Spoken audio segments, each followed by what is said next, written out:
27 वाले, अभी मैं 26 वालों से इसलिए जानना चाह रहा था क्योंकि 26 वालों को भागना है, 27 वालों को चलना है ना। भाई हमारी एक स्ट्रेटजी होती है, किसी भी किसी को भी अगर एग्जाम क्लियर करना है तो उसका हम रूल है। देखिए हम रूल क्या है, हम रूल ये है कि अगर मैं 2026 लूँ, 27 लूँ, 28 लूँ, आप में से कोई 28 का भी है? 28 में है आप, 29 का भी है कोई? 29 30 कोई नहीं, ठीक चल। मतलब देखिए 27 is perfect time, 26 come time है, ठीक है, 28 अच्छा टाइम है, ठीक है, 29 बतेरा टाइम है, ठीक है, टाइम ही टाइम है जो करना है, ठीक है। तो 29 का कोई है नहीं है, उसमें कोई दिक्कत नहीं है। आप लोगों को क्या है कि 27 तक के लिए अपने आप को तैयार कर लेना है ना। 26 वालों को थोड़ा जल्दी करनी होगी, और जल्दी में वो उन लोगों ने 4 5 सब्जेक्ट अपने कर ही लिए, तो फिर उसमें कोई दिक्कत वाली बात है नहीं। लेकिन सब्जेक्ट प्रिपेयर किस लेवल पर हुए हैं, ये बहुत इंपॉर्टेंट रोल प्ले करता है। क्योंकि आप लोग जैसे 27 में दे तो रहे हैं, लेकिन अब पता चला आपने पढ़ भी लिया लेकिन याद कुछ नहीं है, तो वो तो गलत है ना। जो किया है वो परफेक्ट होना चाहिए। तो एक तो थंब रूल ये बनाइए, आज से ज्योग्राफी शुरू हो रहा है, जब तक ज्योग्राफी चलेगा पढ़ाई सिर्फ और सिर्फ ज्योग्राफी की करेंगे। किस लेवल पर करेंगे? प्री के लेवल पर करेंगे, मेंस के लेवल पर करेंगे, इंटरव्यू के लेवल पर करेंगे। सब पढ़ाई जो भी ज्योग्राफी से रिलेटेड आपको पढ़ना है, लिखना है, आंसर राइटिंग प्रैक्टिस करनी है, पीवाईक्यू प्रैक्टिस करनी है, A to Z सब किस ड्यूरेशन में करेंगे? इस ड्यूरेशन में करेंगे जिस ड्यूरेशन में मैं आपके साथ ज्योग्राफी पढ़ाऊंगा। मतलब जिस दिन मैं ज्योग्राफी पढ़ा के जाऊंगा, उसके एक दिन बाद आप लोग भी अपनी बुक्स बंद कर सकें कि अच्छा ज्योग्राफी हमारा तैयार हो गया। और जब मैं ये कह रहा हूँ कि ज्योग्राफी हमारा तैयार हो गया, तो मतलब आप एक कॉन्फिडेंस से बात कह सकें कि ज्योग्राफी मेरा तैयार हो गया। और वो कॉन्फिडेंस कैसे डेवलप होगा? कॉन्फिडेंस डेवलप होगा दो चीजों से। एक चीज है आपकी आंसर राइटिंग प्रैक्टिस, दूसरी चीज है आपकी एमसीक्यू प्रैक्टिस। कॉन्सेप्ट नॉलेज कितना भी हो जाए, अगर ये दोनों प्रैक्टिस आपने नहीं की, देखो पढ़ाई अलग है, प्रैक्टिस अलग है, आपको बात समझनी होगी दोनों चीज। एग्जाम निकालने के लिए हमें बहुत कुछ करना पड़ता है, जिसमें ये दो अलग अलग पिलर्स है। पढ़ाई, क्योंकि पढ़ाई तो बेस हो गया भाई, बेस नहीं होगा तो आप कैसे प्रैक्टिस करोगे? तो बेस बन गया, बेस सबका बन जाता है, ऑलमोस्ट सबका बन जाएगा। फेल जो भी हो रहा है या पास जो भी हो रहा है, उसमें बस यही डिफरेंस है, जिसने ज्यादा प्रैक्टिस की है वो पास हो रहा है, जिसने नहीं किया वो फेल हो रहा है, बस। अदरवाइज नॉलेज लेवल पर देखेंगे तो एक एक समय ऐसा आएगा जब आप सब लोग लगभग लगभग इक्विवेलेंट होंगे। जिसने एग्जाम निकाला वो भी, जिसने एग्जाम नहीं निकाला वो भी, है ना। मेरे ऐसे बहुत सारे स्टूडेंट हैं, मतलब अगर मैं 2014 की बात करूँ तो मेरा एक ऐसा स्टूडेंट है जिसने सिर्फ 8 महीने पढ़ के एग्जाम निकाल दिया, ठीक है। 8 महीने पढ़ के वो आईएएस, प्रॉपर आईएएस है, छत्तीसगढ़ पोस्टिंग है। और 8 महीने पढ़ के एग्जाम कैसे निकाल दिया? क्योंकि उसने पीछे से, बहुत पीछे से शुरुआत कर दी, ग्रेजुएशन टाइम की शुरुआत कर दी चीजों की, और फिर इधर प्रैक्टिस प्रैक्टिस प्रैक्टिस करके उसने काम कर लिया। सब नहीं पढ़ा, बहुत छोड़ छोड़ के पढ़ा, बड़ा सिलेक्टिव पढ़ा। लेकिन वो समय थोड़ा सा वैसा था कि ट्रांजिशन वाला था, उस समय सिलेबस जस्ट चेंज हुआ था। तो जब चेंज होता है तो इजी चीजें पूछी जाती हैं, फिर वो गहराई में जाते जाते जाते, तो अब गहराई पकड़ लिया है, ठीक है। तो हमें गहराई में जाना होगा, पहली बात, ठीक है। जब हम एग्जाम के बारे में बात करते हैं कि भाई यूपीएससी है जो, है ना, अगर हम यूपीएससी के बारे में बात कर रहे हैं तो यूपीएससी के जो पिलर्स है उसमें आप देखेंगे तो मेन, प्री मेंस इंटरव्यू, तीन चीजें हैं। पता है ये सारी चीजें आप लोगों को? कोई ऐसा जिसको यूपीएससी के बारे में नहीं पता? शर्माना बिल्कुल नहीं है, 1% इसलिए नहीं है क्योंकि कोई भी ऐसी चीज जो पहले आपको नहीं पता थी उसी को सीखने यहाँ आए हैं, ठीक है। अगर वो चीज रह गई तो कंफ्यूजन के साथ ही वापस चले जाएंगे, तो वो अभी भी रह जाएगी। 6वीं क्लास में अगर सीख ली होती, 7th में सीख ली होती, तो शायद आज यहाँ ना बैठे होते, है ना। तो अगर अभी भी नहीं सीखा तो फिर दोबारा बैठना पड़ेगा। तो अब वो गलती नहीं करनी है, ठीक है। 1% भी ये नहीं सोचना है कि ये क्या सोचेगा मेरे बारे में, वो क्या सोचेगा मेरे बारे में, क्योंकि वो भी यही चाह रहा है कि यार तू ही पूछ ले, है ना। ऐसा होता है, ठीक है। अच्छी बात आप लोगों के साथ क्या है, आप लोगों की कम स्ट्रेंथ है यहाँ पर, तो कम स्ट्रेंथ में क्या है कि 1 to 1 हम फोकस कर सकते हैं। मैं स्टूडेंट था जब, तो वाजीराम में पढ़ता था, 500 बच्चे बैठे थे, तो 500 में पूछना बड़ा मुश्किल हो जाता है। एक बार मैंने पूछ लिया कुछ तो हंसी मच गई, उसके बाद हिम्मत नहीं हुई, ऐसा होता है ना। आप लोगों के साथ पॉजिटिव है कि ये चीजें नहीं होगी, ठीक है। तो उन चीजों के बारे में नहीं सोचना है, क्योंकि उस स्टेज पे मैच्योरिटी की थोड़ी कमी होती है आप लोगों के स्टेज पे, लेकिन वो धीमे धीमे आ जाएगी। अपने आप को आज से ही मानना, फील करना शुरू कीजिए कि आप लोग आईएएस बन चुके हैं, और ये ट्रेनिंग का एक पार्ट है। जब ये फील करेंगे, जो चीज हम सोचते हो, है ना शाहरुख खान वाला डायलॉग, कुछ चाहो तो शिद्दत, है ना, कुछ ऐसा, पूरी शिद्दत से चाहो तो कायनात उसको मिलाने में लग जाती है ना, तो उसको फॉलो करना, वो बेसिक प्रिंसिपल है। ठीक है, उन्होंने बोला स्टाइल से बोला है, नॉर्मल बात यही है कि आप जो सोचते हो, जैसा सोचते हो, आपका इनर कॉन्शियस है, जो सब कॉन्शियस माइंड है, जो वो उसको रीड कर लेता है।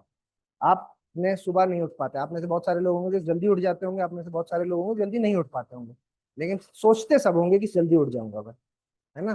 तो जो नहीं उठ पाते वो इसलिए नहीं उठ पाते क्योंकि उन्होंने कोशिश की, अलार्म बजा और अलार्म बंद करके सो गए। सबकॉन्शियस माइंड को पता चल गया कि अच्छा ये ऑप्शन भी है हमारे पास, तो वो अगले दिन से रोक देगा आपको कि ठीक है यार, कल के जैसे आज भी रिपीट करेगा। लेकिन एक बार आपने उसको तोड़ दिया और उसको बता दिया नहीं ये ऑप्शन नहीं है, तो फिर वो आपको डेली कोशिश करेगा उठाने की। ठीक है, तो बी मोटिवेटेड, ये एग्जाम ही ऐसा है। 1.5 साल की प्रिपरेशन में आपने अगर अपने आप को मोटिवेटेड रख लिया तो आप पास हो गए, नहीं रखा तो गया। ठीक है, कंपटीशन बहुत बड़े लेवल पर है, यही इसकी टफनेस है, पढ़ाई इसकी टफनेस बिल्कुल भी नहीं है। ठीक है, ध्यान रखिएगा। ठीक है, पढ़ाई इसकी टफनेस बिल्कुल भी नहीं है, आप लोग जानते हैं। फिर भी देखो, तीन तीन लेवल पर हम पढ़ाई करते हैं। इंटरव्यू लेवल को हम जनरली इग्नोर करते हैं, लेकिन इंटरव्यू लेवल की अगर मैं आपको बात करूं तो इंटरव्यू ऐसा है कि मैंने आज आज आपसे कुछ बात की तो आपने कुछ सीखा, है ना, 1% 2% सीखा, way of communication, please, way of communication सीखा, चीजों को समझा। ठीक है, इससे हुआ क्या, इससे एक चीज आपके दिमाग में आई कि प्रेजेंटेशन किस तरीके से होती है ना। तो इंटरव्यू की तैयारी अलग से नहीं होती है, इंटरव्यू की तैयारी उस दिन से शुरू हो गई जिस दिन से आपने दिमाग में सोच लिया कि yes I want to be an IAS. ठीक है, उस दिन से आपकी इंटरव्यू की तैयारी शुरू हो चुकी है, अलग से कोई नहीं करा सकता इंटरव्यू की तैयारी। जो अलग से हमें फोकस करना होता है लास्ट में, वो तब का तभी देखा जाएगा, अभी देखने का उसको कोई मतलब नहीं है। अभी से कुछ लोग कम्युनिकेशन क्लासेस ज्वाइन कर लेते हैं, ये कर लेते हैं, वो कर लेते हैं, कुछ जरूरत नहीं है, कुछ करने की जरूरत नहीं है। इंटरव्यू इज जस्ट लाइक, मैं बैठा हूँ, आप बैठे हैं, आपसे मैं क्वेश्चन पूछा, आप अपनी बात को बेस्ट वे में कम्युनिकेट कर दीजिए बस, इजीली, सही से, जो पूछा है बस वही, इधर उधर की कहानियां मत बनाइए। जो पूछा है वो दिया, नहीं पता तो सॉरी बोलिए, है ना, सिंपल। तो सिंपल सा है, उसमें कोई नहीं। तो इसलिए हम मेनली क्या करते हैं कि यहाँ पढ़ाई करते हैं, यहाँ पर भी स्पेशली अगर देखें कोई भी सब्जेक्ट को हम पढ़ाई जो करते हैं वो यहाँ करते हैं।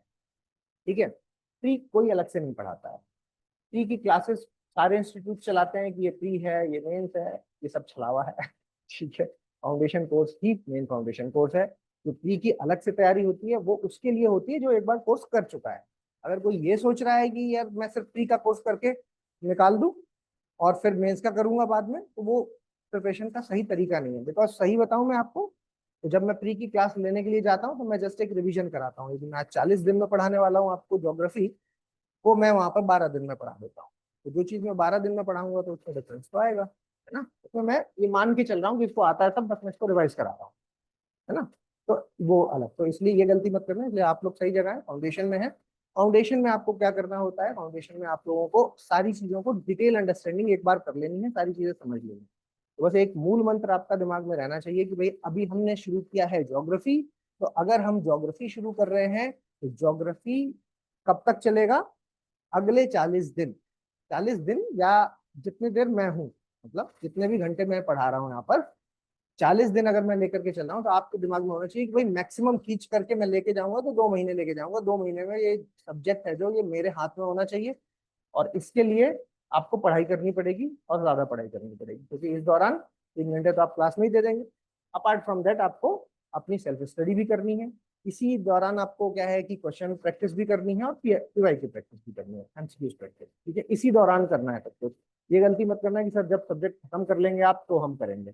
इसलिए बहुत सारी ऐसी बुक्स हैं जिसमें टॉपिक वाइज दिए होते हैं, तो टॉपिक वाइज भी आप थोड़े मतलब सारे नहीं, 10-10 क्वेश्चन लगाइए प्री के, डेली बेसिस पर 10 क्वेश्चन की एक आदत डालिए। ये हर सब्जेक्ट के लिए वैलिड है, मेरे बाद हो सकता है हिस्ट्री शुरू हो या ज्योग्राफी जो भी शुरू हो, तो उस सब्जेक्ट में फिर आपको पूरी तरीके से, वरना आप अन्याय कर देंगे इसके साथ। ठीक है, जब वो सब्जेक्ट शुरू हो रहा है तो पूरा फोकस फिर उस पर करना है, और ये आप तभी कर पाएंगे जब इसको आपने टाइम पे खत्म किया है। अदरवाइज ये दिमाग में प्रेशर देता रहेगा, यार वो पेंडिंग है, पेंडिंग है, पेंडिंग है, तो ये आप अभी खत्म करके छोड़ दीजिए। और लास्ट में 1 घंटा अपने रिवीजन के लिए रखिए, है ना। टाइम टेबल में जैसे जैसे सब्जेक्ट्स बढ़ते जाते हैं वैसे वैसे आप लोगों के दिमाग में प्रेशर आना बढ़ता है, और ये स्वाभाविक है। प्रेशर होना चाहिए, विदाउट प्रेशर चीजें नहीं होती हैं। प्रेशर के बिना आप देखेंगे तो बहुत मौज मस्ती से चीजें होती है, उतना मौज मस्ती से नहीं करना है। थोड़ा प्रेशर भी लेना है और ऐसा तनाव भी नहीं लेना है, ऐसा स्ट्रेस भी नहीं लेना है हमें कि पता चला आप पूरे टाइम बस प्लानिंग ही बना रहे हैं। बस इंप्लीमेंट कीजिए, काम हो जाएगा। प्लानिंग बनाना हम लोगों का काम है, हम लोगों के लिए छोड़ दीजिए, ठीक है। यहाँ 10 क्वेश्चन आप अगर डेली कर रहे हैं तो that is more than sufficient. यहाँ आप 1 से 2 क्वेश्चन लिखिए, बस 1 से 2 लिखिए। इस आंसर राइटिंग क्या है, ये अपने आप में एक आर्ट है ना। आंसर राइटिंग नॉलेज का खेल नहीं है बिल्कुल भी, ये कला है, आर्ट समझते हो। मतलब हो सकता है कि आपकी ड्राइंग बहुत अच्छी है, मेरी ड्राइंग अच्छी नहीं है, आपकी ड्राइंग बहुत अच्छी है ना। तो वो कैसे हुई है अच्छी, क्योंकि आपको उसमें इंटरेस्ट था, आपने उसमें प्रैक्टिस की, इसलिए हो गई, है ना। मुझे उसमें इंटरेस्ट कम था, मैंने उसमें कम प्रैक्टिस की, इसलिए मेरी नहीं हुई। ठीक है, तो ये एक आर्ट वाला खेल है। और आर्ट आंसर राइटिंग में बताऊंगा आपको, आंसर राइटिंग एक स्टेज पे नहीं, आंसर राइटिंग 5 स्टेजेस में की जाती है। जिसमें अभी आपकी अगर पहली स्टेज चल रही है, 27 वाले में उनकी तो पहली ही चल रही है। पहली स्टेज में आपको सब कुछ देख के, खोल के, गूगल की हेल्प लेकर के, तब जाकर के आपको आंसर लिखना है। ठीक है, बच्चे क्या करते हैं कि शुरुआत में ही चौथी स्टेज पे जंप करते हैं, तो वो फिर क्या है कि कंफ्यूजन में आ जाता है। फिर मैं उस पर डिटेल में बात करूंगा आपसे बाद में। ठीक है, तो ये आपका एक फॉर्मेट रहेगा कि भाई प्री पढ़ना है हमें, मेंस पढ़ना है हमें, ठीक है, और डेली पढ़ना है हमें, और रिवीजन तो करना ही करना है। ठीक है, रिवीजन तो आपको करना ही करना है, तो ये तो आपका मेन फैक्टर रहेगा ही रहेगा। ठीक है, तो आप मेरे ख्याल से 11 बज चुके हैं, तो सभी लोग आ चुके हैं, अभी और लोग भी आने वाले हैं। चलो ठीक, सब लोग आ चुके हैं, तो हम अब स्टार्ट करते हैं चीजों को।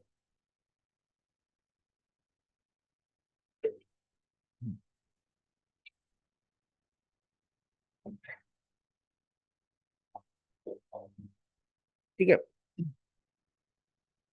तो यही एक, पहले तो ये बेसिक है जो आपको अपने दिमाग में, मतलब आप मान लीजिए पहले, है ना, कि हमने भाई शुरुआत कर दी है, और इस शुरुआत में हम चीजों को बिल्कुल स्ट्रक्चर्ड वे में करेंगे। जैसे हमारी आंसर राइटिंग स्ट्रक्चर्ड नहीं है, तो मैं नहीं पढ़ूंगा। आप लिख करके देंगे, मैं नहीं पढ़ूंगा, क्यों पढ़ूं मैं, मेरा तो टाइम खराब होगा, मुझे तो पैसे मिल रहे हैं।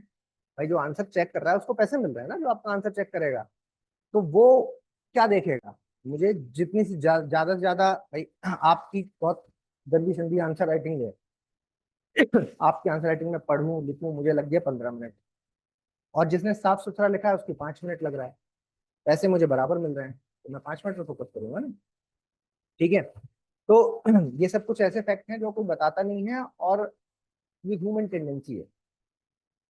अच्छा अच्छा लिखा होगा, स्ट्रक्चर्ड वे में लिखा होगा, तो आपका भी मन करेगा, मेरा भी मन करेगा। अगर हैप्पजर्ड मैनर में लिखा हुआ है तो मेरा मन नहीं करेगा, तो मैं नहीं करूंगा, वो मेरे मूड पे डिपेंड होता है। इसलिए आपने देखा होगा कि कई बार ऐसा होता है, बच्चे कहते हैं लिख के तो मैं बहुत अच्छा आया था, मार्क्स ही नहीं दिए, है ना। वो मार्क्स इसलिए नहीं दिए क्योंकि वो स्ट्रक्चर्ड नहीं लिखा था, है ना। मार्क्स तभी मिलेंगे जब आप स्ट्रक्चर्ड लिखोगे।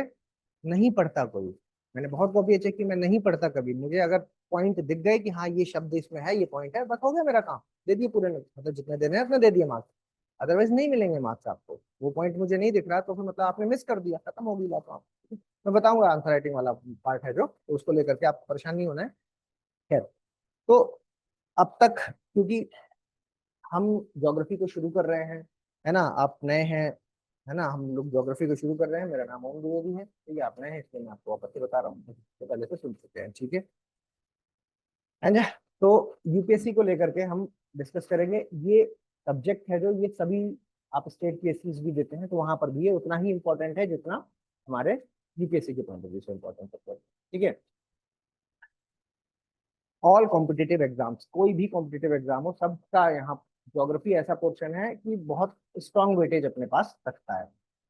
हम जो आज ज्योग्राफी जिसको बोलने लगे ना, वो एक टुकड़ा बन गया है बेसिकली, पहले से ऐसा नहीं था। सिलेबस में चेंजेस हुए, और सिलेबस में जब चेंजेस हुए 2011 में चेंजेस हुए, फिर 13 में चेंजेस हुए, और जब ये चेंजेस हुए तो वहां से क्या हुआ कि ज्योग्राफी अलग हो गया, एनवायरनमेंट अलग हो गया, है ना। Otherwise environment was always a part of this geography only, है ना, अलग सब्जेक्ट नहीं था। लेकिन आप सोच सकते हैं क्यों है ऐसा, आपके दिमाग में आ रहा है सब अलग क्यों कर दिया, उसको क्या फर्क पड़ा है अलग करने से। जो स्टूडेंट पहले 2013 से पहले ज्योग्राफी पढ़ रहा था, क्या वो एनवायरनमेंट नहीं पढ़ रहा था, अभी पढ़ रहा था वो, और अभी भी पढ़ रहा है। बट आपने एक सेपरेट सब्जेक्ट बना दिया। क्या पहले हिस्ट्री पढ़ने वाला आर्ट एंड हिस्ट्री हो चुका है ना आपका, क्या आर्ट एंड कल्चर नहीं पढ़ा था पहले, आपने अलग पढ़ा, है ना। और आर्ट एंड कल्चर है जो पहले भी पढ़ाया जा रहा था, बट अभी एक सेपरेट सब्जेक्ट बना दिया गया। तो क्या है एनवायरनमेंट की ऐसी जरूरत कि भाई उसको उन्होंने अलग कर दिया? कोई भी चीज इस ब्रह्मांड में हो रही है विदाउट लॉजिक नहीं हो रही, ये समझिए आप, है ना। आपको पता नहीं है वो लॉजिक एक अलग बात हो सकती है। हर एक चीज विदाउट लॉजिक नहीं हो रही। कोई भी चीज जो आज हो सकता है कि बहुत सारी ऐसी चीजें हैं जो अभी टैबू की तरह बन गई है, भ्रांतियां बन गई है, बट है तो स्टार्ट तो वो लॉजिक से ही हुई है। बिंदी लगा रहे हैं, है ना, कॉन्सेंट्रेशन, लॉजिक बन रहे हैं। ठीक है, मतलब हर चीज का अपना कुछ ना कुछ तो लॉजिक है। वैसे ही जो हमारा एक सब्जेक्ट है इन्वायरमेंट है जो, है ना, तो एनवायरनमेंट जो सब्जेक्ट एक बना है because this is the need of heart. आज की सबसे बड़ी प्रॉब्लम क्या है? गुड़गांव भर जाता है, जरा सी बारिश में गुड़गांव भर जाता है। अर्बन प्लानिंग कौन करेगा? आप ही तो करेंगे। आईएएस जब बनेंगे तो इंफ्रास्ट्रक्चर की अर्बन प्लानिंग कौन करके देगा? गवर्नमेंट में फाइल कौन ला करके देगा कि भाई यहाँ गुड़गांव की प्रॉब्लम कहाँ है? गुड़गांव के पास कोई समुंदर तो दिख नहीं रहा। जब कोई समुंदर नहीं है तब भी भर रहा है, इट मीन्स अर्बन प्लानिंग का फेलियर है ना। तो अर्बन प्लानिंग का फेलियर है तो किससे शिकायत करोगे? सरकार से। सरकार कौन है? आप लोग। आईएएस ही तो बनाएगा पॉलिसी। ठीक है, तो ये तो एक छोटा सा एग्जाम्पल गुड़गांव का हो गया। अपार्ट फ्रॉम दिस आप ऐसे सोचिए, सी लेवल राइज हो रहा है ना, क्लाइमेट चेंज हो रहा है। जो हाँ अभी गर्मी कितनी ज्यादा बढ़ती है, गर्मी बहुत लंबे समय तक बढ़ी है, एलोंगेट हो गई है ना। तो गर्मी बढ़ गई है, सर्दी ज्यादा हो गई है। अच्छा, कुछ स्टूडेंट्स जो ऑनलाइन जुड़े हुए हैं मैं उनको बता दूं, आप लोगों को जब भी कोई डाउट आए ना तो आप बीच बीच में ही पूछते रहना। ठीक है, वेट मत करना कि मैं बोलूंगा। आपको जब जैसा डाउट हो आप लिख देना, मैं बीच में आपकी स्क्रीन देख करके आपका आंसर कर दूंगा। ठीक है, चलिए। तो कहने का मतलब है कि चीजें हैं जो वो बदल रही हैं। For example climate change. Climate change इस समय की पूरे वर्ल्ड की सबसे बड़ी नीड है। क्लाइमेट चेंज को अगर टैकल नहीं किया गया तो आप ये समझ लीजिए पढ़ाई लिखाई सब बर्बाद कर, खत्म ही हो जाना है फिर तो, है ना। आइलैंड्स की सबसे बड़ी प्रॉब्लम क्या है आजकल? मॉरिशस, भारत, सब जुड़ा हुआ है। जिस दिन आपने ये समझ लिया कि sir IR, geography, internal security ये सब एक ही तो है, उस दिन आप ये मान लीजिए कि you are a true student of IAS. Because इस सब्जेक्ट में आप क्वेश्चन वो नहीं पूछ रहा है कि चार बेनिफिट बता दो और चार नेगेटिव्स बता दो, पॉजिटिव बना बता दो, नेगेटिव बता, अब वो नहीं पूछ रहा है। अब वो क्या पूछ रहा है? अगर उसको ज्योग्राफी में पूछना है, मान लीजिए क्लाइमेट चेंज से रिलेटेड एनवायरमेंट से क्वेश्चन बनाना है, तो वो क्या पूछेगा? वुमेन एम्पावरमेंट को लिंक करेगा। अभी कुछ दिन पहले हिंदू में एक आर्टिकल आया, हिंदू में आर्टिकल लिखा कि पानी की ड्रॉट लाइक सिचुएशन जो होती है, सूखा जो होता है, ड्रॉट लाइक सिचुएशन की वजह से वुमेन एम्पावरमेंट में डिक्रीमेंट हो रहा है, वुमेन एम्पावरमेंट खराब हो रहा है। अब ये कैसे भाई? ड्रॉट का वुमेन एम्पावरमेंट से किस तरीके से लिंक है? राजस्थान को लेकर के केस स्टडी की। राजस्थान में बीकानेर, जोधपुर की तरफ जो डिस्ट्रिक्ट है, वहां पर लोग दो दो तीन तीन शादियां करते हैं। और किस लिए करते हैं? क्योंकि वहां पानी की इतनी प्रॉब्लम है कि महिलाएं पानी भर के लाएंगी, वहां से दूर दूर जाना होता है। तो फीमेल्स जाएं पानी भरें या लाएं, तो उनका दिन का है। सुनिए, एक एक फीमेल, उसका जन्म हुआ, जैसे आपका हुआ वैसे हमारा हुआ, वैसे उसका भी जन्म हुआ। बट उसकी लाइफ कैसी है? वो सुबह उठी, सबसे पहले उसने घर को बनाया, मतलब खाना वाना जो भी है बनाया। उसके बाद वो पानी भरने गई है। उसके दिमाग में क्या है? पानी। क्यों पानी भरने गई है? क्योंकि घर के दूसरे जब उठे तब तक पानी घर में भरा होना चाहिए। अब वो पानी घर भरने गई, पानी 5 किलोमीटर जाना, 5 किलोमीटर आना, पानी भर के लाना। ठीक है, उसके बाद घर का काम करना, और फिर उसके बाद शाम के पानी की वापस से तैयारी करना, दोपहर की पानी की या जानवरों के लिए पानी की, और फिर उसके बाद शाम के लिए फिर से वो। तो पूरी लाइफ साइकिल उसकी किधर रोटेट कर रही है? पानी की तरफ।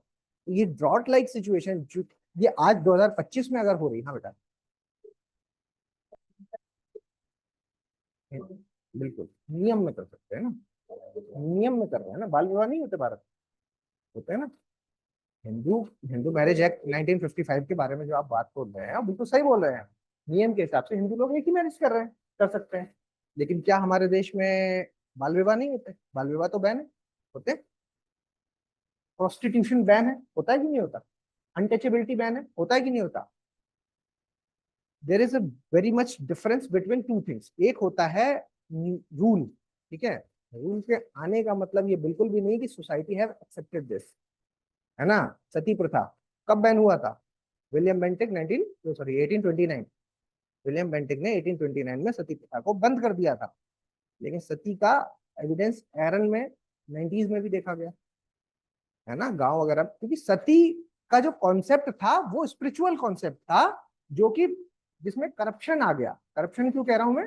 करप्शन इसलिए कह रहा हूं क्योंकि सती बाद में एक मजबूरी कर दी गई, और मजबूरी इसलिए कर दी गई बेटा क्योंकि सती के होने से फायदा क्या हो रहा था? जब एक भाई मर गया है उसकी वाइफ को अगर सती कर दिया जाएगा, मतलब उसकी लाइनेज खत्म हो गई, तो प्रॉपर्टी का डिवीजन जो दो भागों में होना था वो एक में ही होगा, है ना। तो इसलिए सती को एक परिवार की, आप कह सकते हैं कि कल्चर का हिस्सा बना दिया गया, और इस कल्चर को राजा राम मोहन रॉय की हेल्प से फिर विलियम ने खत्म किया। ठीक है, तो कहने का मतलब है कि जब कोई कुरीतियां जो हमारे देश में चल रही हैं, कुरीतियां, और वो बहुत लंबे समय से अगर चल रही है, ठीक है, इसका जो आपने बोला ना, ये बिल्कुल सही बात है। आप यही बात उन लोगों से अगर बोलोगे, यार हमारे हिंदू मैरिज एक्ट में ऐसा नहीं है, आप नहीं कर सकते दो दो शादियां, तो वो आपको रिप्लाई करेगा कि साहब पानी की व्यवस्था कर दो, तो नहीं करेंगे, है ना। और आप ही साहब हो गए उस टाइम, करनी पड़ेगी आपको। अगर आपने कर दिया, आया ना, Ganga Ganga river water canal है ना वहां पर बनाया, आप लोगों ने Indira Gandhi river water canal अगर पढ़ा वहां पर, तो गंगानगर डिस्ट्रिक्ट के आसपास उधर होता है। अब ये हिंदू का रिसेंट का आर्टिकल है ना, तो जब उन्होंने आर्टिकल लिखा है तो इट मीन्स अभी चल रहा है, इसीलिए लिख, ठीक है। तो कहने का मतलब है कि जो चीजें आप लोग जो काम करने वाले हैं वो एक सोसाइटी वाला काम करने वाले हैं, सोसाइटी के लिए काम करने वाले हैं। जब सोसाइटी के लिए काम करने वाले हैं, तो ज्योग्राफी हो, हिस्ट्री हो, कोई भी हो, आज के करंट सिनेरियो को आपको समझना है, देखना है, और उस करंट सिनेरियो से मिला करके चीजों को हैंडल अगर आपने करना सीख लिया, है ना, कि सर ट्रंप ने आईटी सेक्टर में, अगर करंट अफेयर्स पढ़ते हैं ना, करंट अफेयर्स को डेली पढ़ना, करंट अफेयर तैयार नहीं होगा वरना बाद में, ध्यान रखना। करंट अफेयर एक ऐसा पोर्शन है कि अगर आपने वो डेली नहीं पढ़ा तो वो तैयार नहीं हो सकता लास्ट में। Magazine can't help you, magazine सिर्फ रिवीजन करवाएंगी आपका। अच्छा, आप ये भी कोशिश मत करना कि आप रट लो उसको सारे को, कि डेली जो हो रहा है उसको सारा करंट अफेयर आपने डेली रट लिया, ये भी पॉसिबल नहीं है।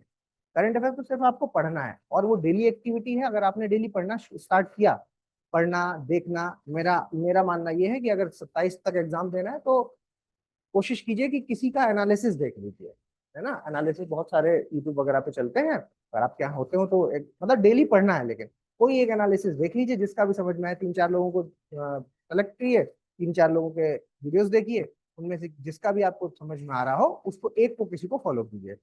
बस ऐसा फॉलो कीजिए कि आपका कवरेज ज्यादा से ज्यादा हो जाए, है ना। ज्यादा से ज्यादा का मतलब कवरेज सटीक हो जाए, ठीक है।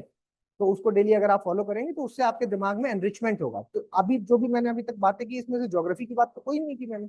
मैंने जो भी बात की वो क्या है, करंट से लिंक करके ही चीजें कर रहा हूँ, और ये यूपीएससी कर रहा है। यूपीएससी को पहले समझिए थोड़ा सा, यूपीएससी है कैसा, है ना। प्लान आउट कीजिए चीजों को, एनालाइज कीजिए चीजों को कि अच्छा ये क्वेश्चन पूछा है तो ये आज क्यों पूछा। भाई ट्रंप ने अगर टैरिफ में चेंजेस किए, ट्रंप टैरिफ आप लोगों ने सुना होगा, है ना। ट्रंप टैरिफ चल रहा है, अब उसने आईटी सेक्टर को बंद किया, तो क्या वो विकसित भारत से लिंक करेगा? बिल्कुल करेगा। 2027 में, सॉरी 2047 हमारा टारगेट है इंडिया को विकसित करने के लिए, है ना। और अगर ऐसा चलता रहा तो हम 30 नहीं कर लेंगे अपने आप को, करना ही पड़ेगा, मजबूरी हो जाएगी। जब आईटी सेक्टर की 40 लाख जॉब जाएंगी तो 40 लाख लोग जो टैलेंटेड लोग हैं, है ना, वो बेकार लोग नहीं है। टैलेंटेड लोग जब बाहर होंगे तो वो क्या करेंगे, अपना काम शुरू कर देंगे, अपना काम शुरू कर देंगे। दूसरे, हम अमेरिका से लिंक ना करके हम छोटे देशों से लिंक कर लेंगे, भारत छोटा देश नहीं है ना। तो सबके प्रॉज हैं कॉन्स हैं, उल्टा अमेरिका का भी इसमें नुकसान हो सकता है, बिकॉज यहाँ की जो सैलरी है, अगर हम कॉल सेंटर्स की बात करें तो कॉल सेंटर की जो सैलरी है यहाँ पर वो है 0.8, आप मान लीजिए $8,000 से $15,000 साल का, ठीक है, इंडिया में। जितना वो लोग हमें पे करते हैं उतना करते हैं मैक्सिमम। और अगर वही कंपनी यूएस में खुल गई तो वहां उनको देना पड़ेगा $60,000 से $1,20,000 तक के बीच। पॉकेट से किसके ज्यादा जा रहा है, अमेरिकन के, ठीक है। बट ये भी फैक्ट है कि यार मैं जो कर रहा हूँ वो अमेरिका के लिए कर रहा हूँ, हर कोई अपने अपने देश के लिए करता है। और जो भी हो रहा है आपके देश में, आप ये मान के चलिए that is a part of diplomacy, ये डिप्लोमेसी का पार्ट, ठीक है। डिप्लोमेसी में सब होता है, कूटनीति आप लोगों ने सुना होगा, तो डिप्लोमेसी का पार्ट है। आईआर जब पढ़ेंगे तो पढ़ाया जाएगा, 9 तरह की डिप्लोमेसी होती है, अलग अलग तरह की, ठीक है। तो वो स्टेप्स है, ठीक है, तो ये सब आईआर में आप पढ़ेंगे, ठीक है। ज्योग्राफिकल लोकेशंस, ज्योग्राफिकल फैक्टर्स वहां पर बहुत ज्यादा इंपॉर्टेंट रोल प्ले करते हैं। ये सब्जेक्ट एक ऐसा सब्जेक्ट है कि अगर आपने सब्जेक्ट की डीप अंडरस्टैंडिंग कर ली तो ये सारे सब्जेक्ट्स के साथ लिंक हो जाता है, ठीक है। तो एक तो इस पॉइंट ऑफ व्यू से इंपॉर्टेंट है कि यूपीएससी लिंक करके पूछ रहा है, आपको भी लिंक करके सीखना है। आपने अगर लिंक करना एक बार सीख लिया तो सारे सब्जेक्ट्स की लिंकेज आप अपने आप ही सीख लेंगे, ठीक है। सारे कॉम्पिटिटिव एग्जाम में ये एक इंपॉर्टेंट एग्जाम है यूपीएससी के लिए। और जैसा कि आप जानते हैं कि यूपीएससी प्री में 2 एग्जाम होते हैं, है ना। अगर किसी को नहीं पता इसलिए मैंने एक स्लाइड लगा लिए, शायद ना पता हो। ठीक है। तो ये प्री में दो एग्जाम होते हैं, एक जीएस का होता है और एक जीएस पेपर 2 होता है। सीसेट नाम का कोई पेपर नहीं होता। सीसेट एक टर्मिनोलॉजी है जो कि न्यूज पेपर्स ने दे दी है, ठीक है, जो कि अब इतनी ज्यादा फ्रीक्वेंट हो गई है। लेकिन आप नोटिफिकेशन में देखेंगे तो सीसेट कहीं नहीं लिखा होगा, बोलते हैं हम सिर्फ सीसेट उसको, सिविल सर्विसेज एप्टीट्यूड टेस्ट, उसका नाम पेपर 2 ही है, ठीक है। यहाँ स्लैश लगा के मैंने सीसेट लिख दिया है, ठीक है। इसमें ये आपको पता होगा कि ये क्वालिफाइंग होता है जानकारी है सब, ये क्वालिफाइंग होता है ना। 33% मार्क्स लाके आप इसमें पास हो जाते हैं। जुड़ते सिर्फ इसके ही मार्क्स हैं, मेरिट बनती है, मेरिट के बेसिस पे आप पास होते हैं। जितने लोग पास होंगे उनके बाद फिर ये वाले लोग आएंगे, है ना। यहाँ पर लगभग 4 लाख लोग पेपर देते हैं, उसके बाद यहाँ पर लगभग 12,000 लोग पेपर देते हैं, है ना। यहाँ 12,000 लोग एग्जाम देंगे जो यहाँ पर पास होंगे। तो आप जब इस लिस्ट पर आएंगे तो यहाँ पर क्या क्या होता है, यहाँ पर आपका एक ऐसे का पेपर होता है, एक हिंदी का पेपर होता है, इंग्लिश का पेपर होता है। हिंदी मैंने इसलिए बाय डिफॉल्ट बोल दिया है, हिंदी इसलिए बोल दिया क्योंकि आप सब नॉर्थ इंडियन है, तो मैं मान के चल रहा हूँ आप लोग हिंदी ही as a subject, optional subject choose करेंगे, है ना। अदरवाइज उसमें जो 28 सब्जेक्ट्स हैं, जो हमारी भाषाएं हैं, उनमें से कोई भी भाषा का एक सब्जेक्ट चूज कर सकते हैं, चुन सकते हैं उसमें, ठीक है। और इंग्लिश तो कंपलसरी है ही है। इंग्लिश का पेपर होता है, हिंदी का पेपर होता है, ऐसे का पेपर होता है, और उसके अलावा जिसको हम लैंग्वेज पेपर बोल देते हैं, इसके अलावा जीएस के 4 पेपर होते हैं। सही, मुझसे ही पूछना है, किसी से नहीं पूछना है ना। कुछ भी कोई भी आएगा, कोई भी डाउट आएगा, सिर्फ और सिर्फ मुझसे ही पूछना है। यहाँ पर छूट जाए लिखाते समय मैं कुछ लिखा रहा हूँ, कुछ छूट जाए तो ताका झाकी कर लेनी है ना। इसलिए साथ में बैठना है, दूर दूर नहीं बैठना। दूर दूर बैठने में क्या होगा कि उसका छूटेगा तो वो ऐसा करके झाँकेगा।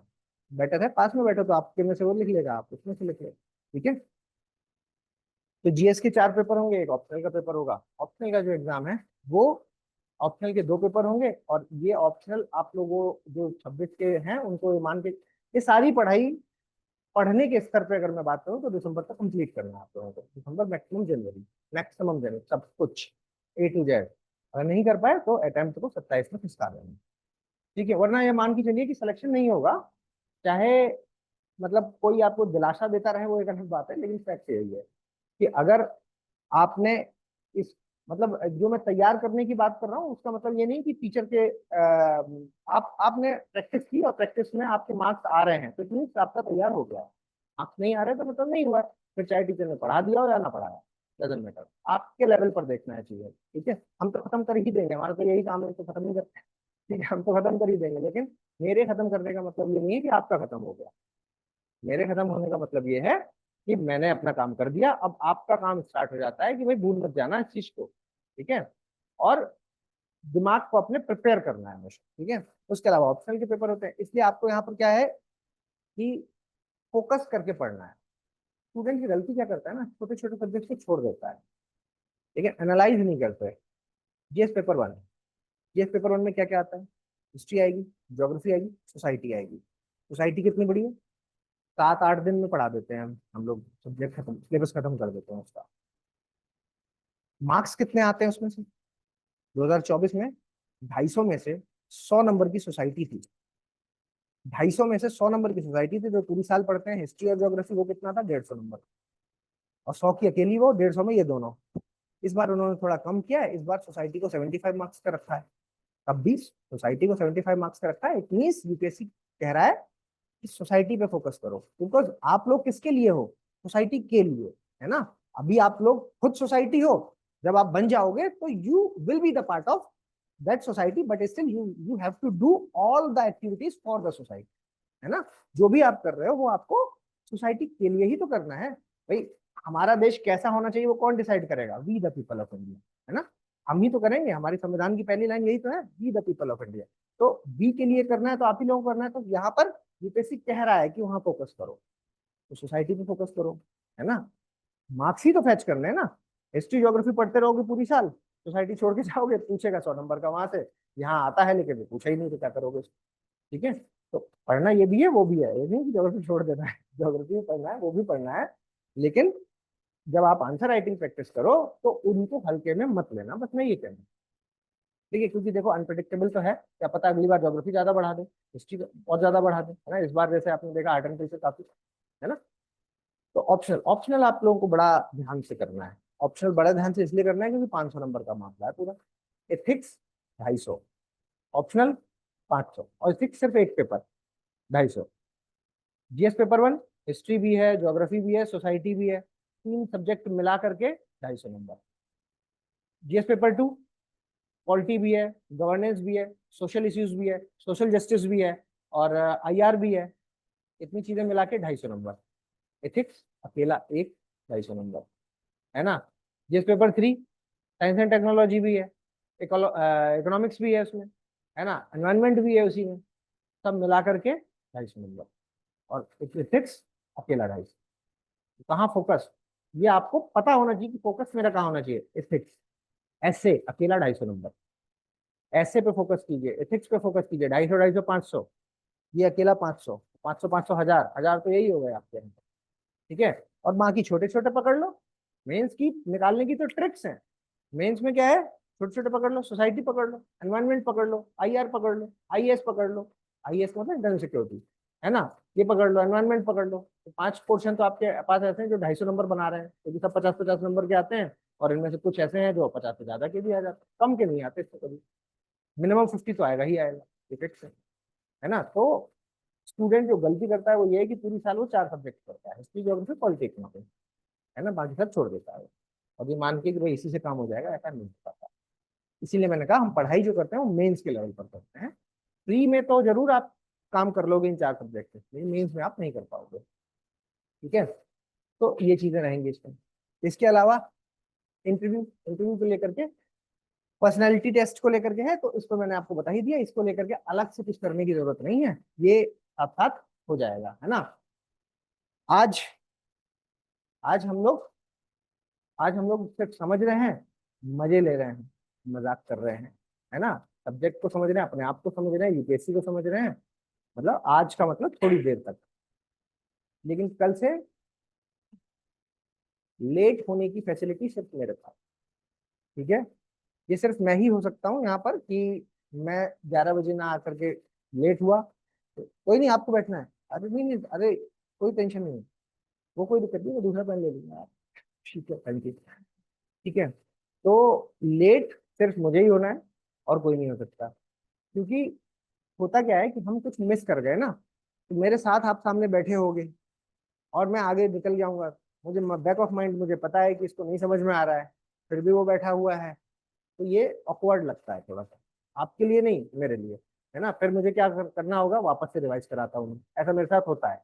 ये मेरी मतलब जाती प्रॉब्लम आप मान लीजिए, कि अगर मुझे पता चल रहा है कि ये मिस हो रहा है तो फिर मैं पीछे चला, तो सबका रिपीट होता है, तो सबका टाइम खराब होता है, ये गलती नहीं करनी कल। ठीक है, आज तो कोई बात नहीं, कल 11 मतलब 11 पे आप लोग सीट पे आ जाइए, 11 से पहले मैं शुरू नहीं करूंगा, और 11 के बाद अगर आप आते हैं तो आपका लॉस होगा, तो वो गलती नहीं करनी है कि लॉस होगा। ठीक है, प्री के अगर आप इस पेपर में देखते हैं तो ये सारी चीजें आपको ऑलमोस्ट पता है, आप लोग कह रहे हैं तो फिर हम इसको रिपीट नहीं करेंगे। ठीक है, क्या होता है मेंस में, ये सारे जो सब्जेक्ट्स के मैंने नाम लिए वो सारे यहाँ पर लिखे, कितने कितने मार्क्स का क्या क्या होता है, तो पूरा सब 300 300 के ये होते हैं, लेकिन ये जुड़ते नहीं है, ये आपको पता ही है। ये क्या है, क्वालिफाइंग है ना, हिंदी इंग्लिश सिर्फ क्वालिफाइंग है ना, आपको पास होना जरूरी है, 25% मार्क्स लाने हैं, 25% आउट ऑफ 300 इज 75, है ना। तो 75 मार्क्स जैसे ही आप ले आए तो it means you qualified that both the papers, है ना, 75 इसमें 75 इसमें। ठीक है, तो ये जुड़ेगा नहीं, लेकिन यहाँ से मामला जुड़ता है, तो 250 करते हुए यहाँ पर 1750 का आपका मेंस हो जाएगा, प्लस 275 का आपका इंटरव्यू होता है, तो मिला करके 2025 2025, है ना। तो ये आपका पूरा मार्क्स का खेल है। पास कितने में होते हैं कोई नहीं जानता ये बात, लेकिन फिर भी हम जानते हैं बात, आप भी जानते हैं बात, कि सर 50% लाने पे हम फेल नहीं होते, है ना, 50% टॉपर के मार्क्स होते हैं। ठीक है, तो हमेशा कभी भी ये टारगेट रखो आप, 50% is your target, 50% is your target. What does it mean, it means कि कभी मैं 10 क्वेश्चन की प्रैक्टिस अगर कर रहा हूँ प्री के, तो मेरा स्कोर 5 क्वेश्चन होना ही चाहिए कम से कम। अगर मैंने एक आंसर भी लिखा है तो उसमें मेरे मार्क्स 10 में से 5 आने चाहिए, अगर 15 नंबर का लिखा है तो 7.5 आने ही चाहिए। अगर आपके 7.5 मार्क्स नहीं आ रहे हैं या 5 मार्क्स नहीं आ रहे हैं आउट ऑफ 10 और 15, आप मान लीजिए कि आपको मेहनत की और ज्यादा जरूरत है। एक क्वेश्चन लिखें चाहे आप 10 क्वेश्चन लिखें, आपका टोटल नेट स्कोर 50% से अगर कम है तो इट मीन्स आप रेस के बाहर हैं। ठीक है, तो अपने आप को रेस में बनाए रखने के लिए आपको क्या करना है, आपको यहाँ पर 50% का ये जो टारगेट है ये हमेशा दिमाग में रखना है। चाहे मैं एक आंसर लिखूं, चाहे मैं पूरा पेपर 3 घंटे में सॉल्व करूं, 50% तो आना ही होगा। अगर आ गया 50%, इट मीन मजे ही मजे। ठीक है, 50% में टॉप कर जाओगे, आईएएस मिल जाएगा प्रॉपर, कोई दिक्कत वाली बात नहीं। आईएएस ही लेना है हमें, मतलब ये नहीं सोचना है कि बस लिस्ट में आ जाऊं। वो चौथे अटेम्प्ट में सोचते हैं लोग, है ना, कि लिस्ट में आ जाऊं बस। ठीक है, और मेरा मानना ये है, क्योंकि मैंने 6 अटेम्प्ट दिए हैं, मेरा मानना है कि वो एक तरह से वेस्ट ऑफ टाइम है। 3 अटेम्प्ट में जो होना है वो हो जाता है। उसके बाद आप, उसके बाद बहुत लकी लोग, पता नहीं कह सकते, शक्ति दुबे, है ना, 5th अटेम्प्ट में रैंक 1। तो ये नहीं कह सकते कि होता ही नहीं है, लेकिन मेजोरिटी के साथ नहीं होता है ना। हम अगर मेजोरिटी से चलें तो ऐसा नहीं होता है। आप लोग एक ही अटेम्प्ट को लेकर के चलिए दिमाग में हमेशा, कि भाई मेरे पास एक अटेम्प्ट है बस। जब भी देंगे 27 में दीजिए, 26 में दीजिए, प्रिपेयर होकर दीजिए और उसी एक अटेम्प्ट में पास कीजिए, यही सही स्ट्रेटजी है। उसके बाद दूसरा देना पड़े तो दे दीजिएगा, है ना। और जब दूसरे अटेम्प्ट में प्री मेंस इंटरव्यू हो जाए, लिस्ट में ना आ पाए, मान लीजिए ऐसी इस कंडीशन है, तो ही तीसरा दीजिएगा। तीसरा तब बिल्कुल नहीं देना है जब प्री भी नहीं हो रहा हुआ था और तब भी हमने तीसरे में आ गए। ठीक है, फिर भी नहीं होगा, तीसरे में भी नहीं होगा। ठीक है, तो अगर आप सही में आप सीरियस स्टूडेंट हैं, सीरियस कैंडिडेट हैं, तो पहले में और दूसरे में ये आपके मेन अटेम्प्ट होंगे। बहुत ज्यादा ऐसी कंडीशन आएगी तो तीसरा देंगे। उसके बाद हम डेमोग्राफिक डिविडेंड में बहुत ज्यादा हैं, इंडिया को आप लोगों की जरूरत है, आप लोग अपना योगदान इकोनॉमी में दीजिए, किसी और काम को करते हैं, जरूरी थोड़ी ना है ना कि UPSC is not the life, ये भी ध्यान में रखना है ना। UPSC is not the life, UPSC is just a part of life. ठीक है, यूपीएससी को लेकर के ये नहीं करना है, नहीं सूरज नहीं देखेंगे जब तक एग्जाम नहीं निकलेगा। वो जमाना चला गया कि एक कमरे में बंद होकर के सूरज नहीं देखते थे, और फिर इस तरह की कहानियां सुनी होंगी ना, कि वो सर उन्होंने तब तक सूरज नहीं देखा जब तक एग्जाम नहीं निकाला। ठीक है, तो आज अगर वो सूरज नहीं, वो तब की बात है 2007 से पहले, क्योंकि तब एक फिक्स पैटर्न में क्वेश्चंस पूछे जाते थे और रटने का रोल बहुत ज्यादा था। अब आप अगर, आपके आंख नाक और कान, ये 3 ऑर्गन्स अगर आपके खुले नहीं है चलते हुए रोड पर, है ना, या देश दुनिया में कहीं पर भी, तो आप ये मान के चलिए कि आप पीछे हो रहे हैं। और पीछे नहीं होना है, क्योंकि क्वेश्चन वही पूछेगा वो जो सोसाइटी में चल रहा है।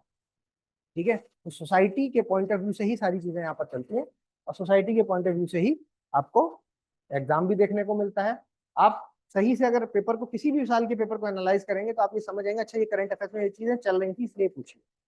कुछ ना कुछ करंट अफेयर में चल रहा था, इसीलिए आपने देखा होगा कि पूरे सिलेबस में कहीं भी आप देखेंगे तो करंट अफेयर्स कहीं अलग से मेंशन्ड नहीं है, बट फिर भी करंट अफेयर का सबसे ज्यादा इंपॉर्टेंट रोल माना जाता है ना। कहीं अलग से मेंशन नहीं है कि करंट अफेयर आता है इस पेपर में, करंट अफेयर सब जगह आता है जी, है ना। चाहे अब ऐसा समय आ गया कि हिस्ट्री में भी करंट अफेयर पूछ रहे हैं। ठीक है, तो ये, खैर आप जब सिलेबस की बात करते हैं बेटा, तो सिलेबस में हम देखते हैं कि हमारा ज्योग्राफी का है, तो सिलेबस तो बहुत है, तो सिलेबस में सारा नहीं, लेकिन ज्योग्राफी की बात करें तो प्री में हमें ये लाइन दिख रही है कि India and the world geography. ठीक है, बस इतना लिख दिया है, physical geography, social economic, India and the world, बस इतना लिख दिया है इन्होंने। और ज्योग्राफी के बारे में कहीं कुछ नहीं है। ठीक है, इसलिए हमारी मजबूरी होती है कि मेंस से सर सिलेबस को निकालते हैं कि सिलेबस है क्या, तो मेंस का जब हम खोलते हैं सिलेबस तो ये लाइनें मिलती हैं हमें। यहाँ से भी हमारा काम नहीं बन रहा है कि, क्योंकि यहाँ पर इन्होंने बहुत ब्रॉड लिख दिया, salient feature of world physical geography, बहुत ब्रॉड हो गया वर्ल्ड फिजिकल ज्योग्राफी। तो वर्ल्ड में तो इंडिया भी आ गया और सब कुछ आ गया, मतलब एक तरह से, है ना। तो सेलिएंट फीचर में क्या आ गया, सेलिएंट फीचर में तो आपका टेम्परेचर वाली चीजें भी आ रही हैं, पॉपुलेशन वाली चीजें भी आ रही हैं, सैलिनिटी वाली चीजें भी आ रही हैं, क्लाइमेट वाली चीजें भी सब आ रहा है ना। तो कहने का मतलब है कि ये तो बहुत ब्रॉड हो गया। इसके अलावा ये एक ऐसा पॉइंट है जो सबसे ज्यादा बड़ा लिखा है, लेकिन बहुत ज्यादा फोकस्ड नहीं है, क्योंकि ये अभी मैं बताऊंगा उसमें कि इसमें क्या है कि नेचुरल डिस्ट्रीब्यूशन है, तो है तो एक छोटा सा टॉपिक बस, है ना, जो वो इसी में समा जाता है जब हम पढ़ाते हैं पूरी चीजें। तो जब हम मिनरल्स पढ़ाएंगे या कहीं भी कोई सेटलमेंट, तो प्योरली अगर कहेंगे तो अभी तो इससे क्वेश्चन आ भी नहीं रहे हैं, लेकिन पहले 1-2 क्वेश्चन इसमें देखे गए हैं, सिर्फ मेंस में, प्री में नहीं आता, ये प्री से रिलेटेड नहीं है। और इन बताऊंगा, डिटेल में बताऊंगा जब चीजें, तो आपको समझ में आएगी। ठीक है, तो एक ये मेन है ये वाला पॉइंट, और ये वाला पॉइंट यहाँ पर देखेंगे तो इंपॉर्टेंट जियो फिजिकल फिनोमिना, जैसे कि earthquake, tsunami, volcanic activities, cyclone, etcetera भी लिख दिया इन्होंने। ठीक है, अब एक्सेट्रा लिख के सब डाल दिया इसको, छोड़ें क्या। geographical features and their location changes in the critical geographical features including the water bodies and the ice caps, flora fauna effects and the such changes। तो ये सब कह के इन्होंने क्या है, जब मैं इस बार का पेपर देख रहा था पेपर 1 का, तो मुझे ये समझ में आ रहा था कि ये है तो ज्योग्राफी का, लेकिन पेपर 1 में भी उन्होंने एनवायरनमेंट का इफेक्ट ज्यादा रखा है, एनवायरमेंटल इफेक्ट उन्होंने काफी ज्यादा रखा है। इसकी वजह से इफेक्ट्स ऑफ सच चेंजेस, है ना, एक स्कोप खोल दिया ना बीपी अग्रवाल ने जो किया है, सिलेबस चेंज करके उन्होंने ऐसा ही कर दिया है कि सिलेबस कभी ऑब्सोलीट नहीं हो सकता। सिलेबस कितना भी पुराना हो जाए, अब यूपीएससी कभी ना चेंज करे, है ना, ऐसा सिलेबस है आपका, जब कभी ना चेंज करे, उसकी गहराई बढ़ाती जाएगी बस। और गहराई कैसे बढ़ेगी? करंट अफेयर्स, करंट अफेयर्स बता देगा, जो चल रहा है वही पूछा जाएगा इसका, ठीक है। अभी आपने देखा कितने ज्यादा अर्थक्वेक आ रहे हैं, भूकंप बार बार आ रहे हैं, भूकंप बार बार आ रहा है, इट मीन ये एक इंडिकेशन है कि इस बार नहीं पूछा है तो अगली बार पूछेगा, है ना। क्योंकि 2029 में महाभूकंप आने आने के लिए प्रोडिक्शन किया गया है ना।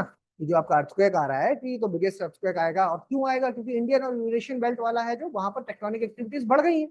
और म्यांमार में आप लोगों ने देखा, जापान में आप लोगों ने देखा रिसेंटली एक्टिविटीज। करंट अगर नहीं पता है तो कहीं ना कहीं खो जाएंगे, सब आते हुए भी पास नहीं हो पाएंगे, इसलिए पढ़ते रहना चाहता है। सब्जेक्ट जब हम पढ़ लेंगे तो करंट इजीली समझ में आ जाएगा। करंट में दिक्कत यही होती है कि हमें समझ क्यों नहीं आता, क्योंकि हमें उसकी बेसिक अंडरस्टैंडिंग नहीं पता होती। बेसिक आप यहाँ से पढ़ेंगे, करंट आपको समझ में आना शुरू हो जाएगा, ठीक है। तो ये हमारा मेंस है, लेकिन ये भी हमारी क्या है कि पूरी क्लैरिटी नहीं देता, पूरी क्लैरिटी नहीं देता। मेंस भी हमारी क्लैरिटी नहीं दे पा रहा है, इसके लिए हमने क्या पीवाईक्यू का हेल्प किया। तो जब हम प्रीवियस ईयर के क्वेश्चंस देखें तो हमें रियल पता चलता है कि हमें कितना पढ़ना है, क्या पढ़ना है, ठीक है। सब्जेक्ट की इंपॉर्टेंस बहुत ज्यादा इसलिए भी है क्योंकि अगर मैं मिला देता हूँ एनवायरनमेंट को, जो अभी बदलता हुआ सिनेरियो है इसमें, अगर प्री के क्वेश्चंस की बात है यहाँ पर, और प्री बहुत अनसर्टेन और अनप्रिडिक्टेबल होता जा रहा है, क्योंकि सब सब कुछ आते हुए भी प्री नहीं पास कर पाते बच्चे। मेंस तो कर लेते हैं, मेंस में दिक्कत नहीं होगी, आप लोगों को भी नहीं होगी, लेकिन प्री एक चैलेंज रहता है। तो इसीलिए मैंने कहा अभी से ही प्री के लिए जनवरी नहीं वेट करना, क्योंकि प्रैक्टिस अभी से कर लेंगे। और सी सेट में अपना अपना हिसाब किताब देख लेना। अगर आपको लगता है कि नहीं सी सेट तो हो जाएगा सर, तो कोई इशू ही नहीं है, सी सेट अभी मत पढ़ो, सी सेट पढ़ना आप मार्च जनवरी फरवरी मार्च उधर। लेकिन अगर ऐसा लग रहा है कि सी सेट नहीं होगा तो वो भी पढ़ लेना, क्योंकि सी सेट टफ करते जा रहे हैं अब, इसकी वजह से बहुत सारे ऐसे स्टूडेंट जो पोटेंशियल कैंडिडेट हैं, शायद उनका प्री हो गया होता तो आईएएस ही हो गए होते, सी सेट प्री ही नहीं है पाता, है ना। तो सी सेट में अपना देख लेना कैसे है क्या है। सी सेट एक ऐसी चीज है, आपको जज करना है। 80 क्वेश्चन आएंगे जिसमें से आपको 27 या 27 पॉइंट समथिंग थे, तो 28 मान लीजिए, 28 क्वेश्चन आपको सही करना है। 28 क्वेश्चन सही करने के लिए आप मान के चलिए कि हर बार जब आप प्रैक्टिस करें तो आपके कम से कम 35 से 40 सही होने चाहिए। अगर 35 से 40 क्वेश्चन आपके सही हो रहे हैं, इट मीन्स आपका सही ग्रो जा रहा है, सही रास्ते पे चल रहे हैं। अगर आप 30, 28, 25 इस वाली रेंज में आ रहे हैं, मतलब पढ़ने की जरूरत है, ठीक है। तो अपने आप को उसमें जज करना। जज कैसे करेंगे?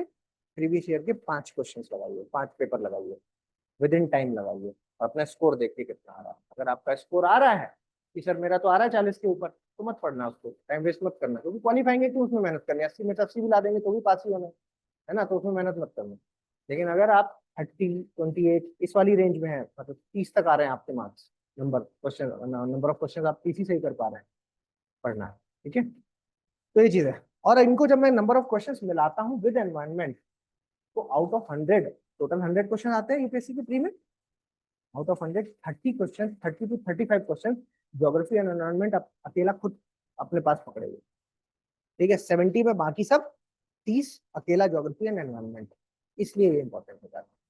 बाकी तो सब चल ही रहा है, सभी इंपॉर्टेंट है, लेकिन यहाँ पे नंबर ऑफ क्वेश्चंस क्योंकि आपको ज्यादा मिल जाएंगे इस एक सब्जेक्ट से, तो इसलिए पास होने के पॉइंट ऑफ व्यू से, प्री में पास होने के पॉइंट ऑफ व्यू से, मेंस में आपको, मेंस में तो हेल्प कर ही रहा है, प्री में भी आपकी बड़ी हेल्प कर सकता है, ठीक है। तो इस पॉइंट ऑफ व्यू से इंपॉर्टेंट हो जाता है, ठीक है।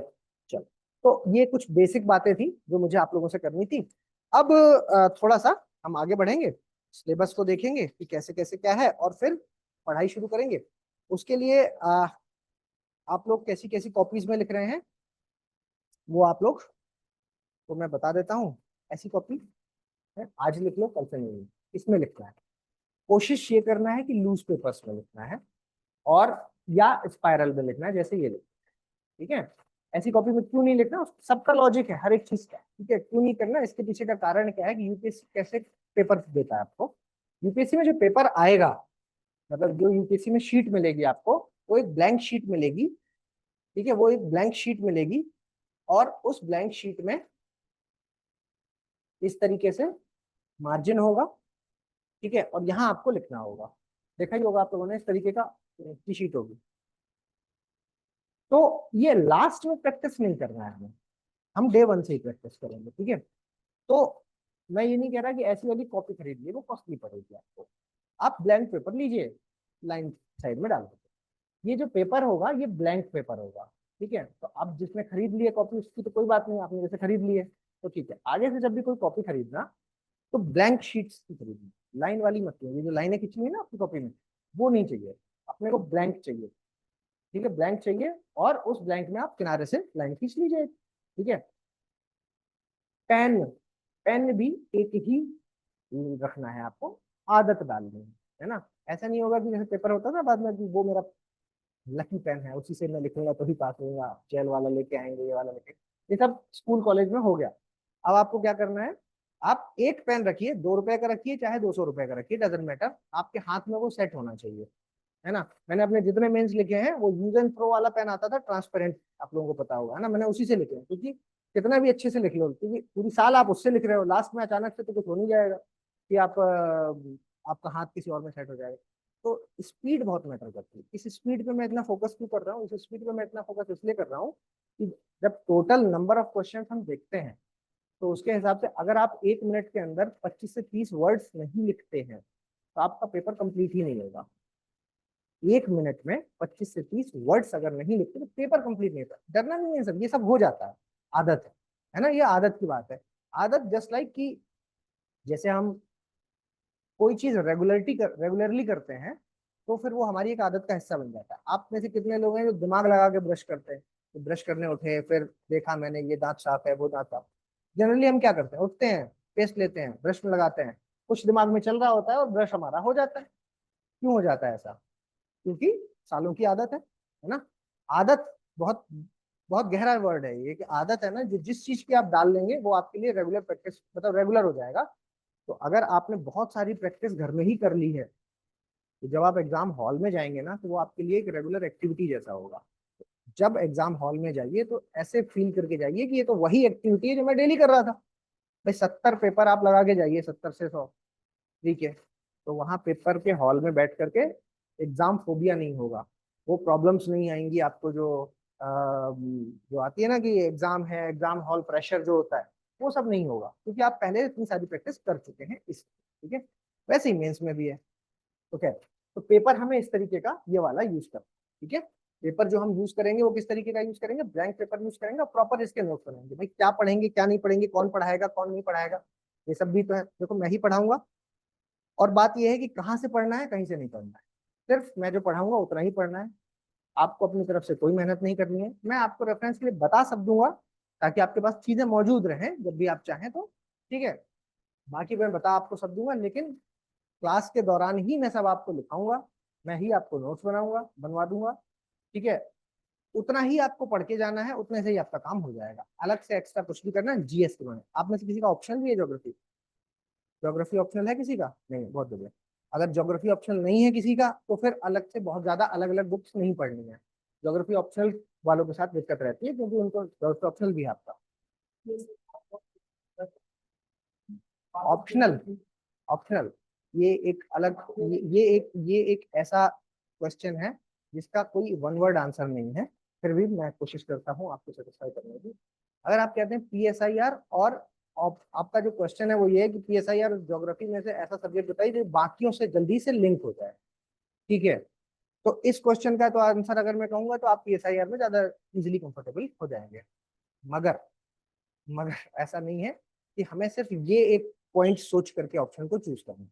ऑप्शन चूज करने के मतलब वो अपने आप में एक बहुत मतलब इजी टास्क नहीं है, मैं मानता हूँ, है ना।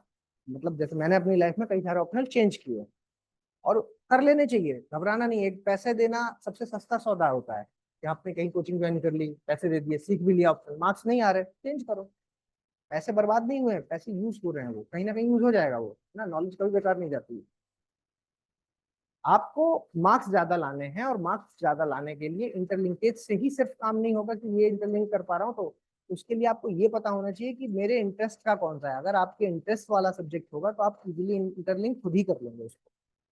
चाहे ज्योग्राफी हो, चाहे वो ज्योग्राफी की नेगेटिव बात जो कही जाती है वो ये है कि बड़ा सब्जेक्ट, थोड़ा सा बड़ा पड़ जाता है, बस, नथिंग इज नेगेटिव। सारे सब्जेक्ट, लेकिन बड़ा है क्या सही में? नहीं है। कैसा है? छोटा है क्या सही है? नहीं है। फिलोसफी छोटा है? नहीं है। गहरा, जो छोटे हैं वो गहरे हैं, जो बड़े हैं वो गहरे नहीं है, है ना। ज्योग्राफी में हम पूरा पढ़ा देंगे, आप तो सब पढ़ लेना सीधे सीधे, उसी में से काम हो जाता है, चाहे ऑप्शनल हो चाहे कुछ भी हो, जीसे जीएस हो। लेकिन फिलोसफी में हम आपको बस अंडरस्टैंडिंग दे देंगे, अब आप सोचते रहिए बैठ कर कि रामानुज ने क्या कहा था, शंकराचार्य ने क्या कह गए, है ना, ये ऐसा क्यों कह गए, क्या सोचा होगा इन्होंने उस समय, है ना, ईश्वर होता है या नहीं होता है। ठीक है, वहाँ की चीजें ऐसी हैं, ईश्वर होता है, इसका कोई आंसर है क्या, ईश्वर होता है या नहीं होता है? आपके लिए होता है, हो सकता है मेरे लिए ना होता, है ना, हो सकता है मेरे लिए होता हो, मैं गहरी आस्था रखता हूँ, आप लोग ना आस्था रखते, नहीं हो सकता। ठीक है, तो ऑप्शनल कभी भी लेना है तो तीन मेन मेन बातों का फोकस रखें।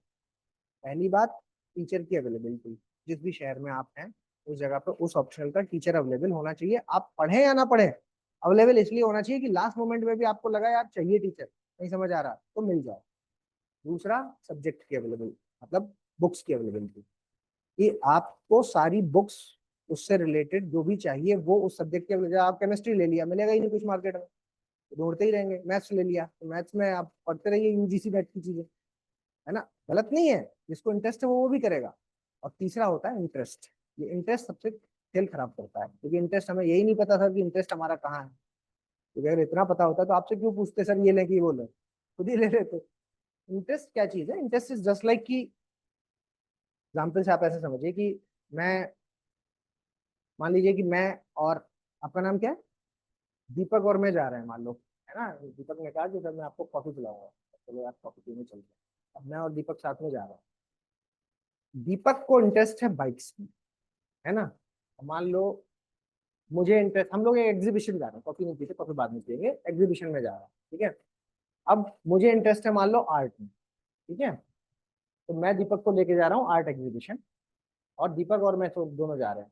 अब दीपक को गाड़ियों का इंटरेस्ट है, मैं गाड़ी ड्राइव कर रहा हूँ, दीपक बगल में बैठे हैं, बगल से एक गाड़ी निकल के गई, दीपक ने मुझे बताया कि सर देखो कितनी बढ़िया गाड़ी निकल के गई है, और वो तो निकल गई, मैंने भी देखा, दीपक ने भी देखा, मैंने कहा हाँ यार अच्छी तो लग रही थी।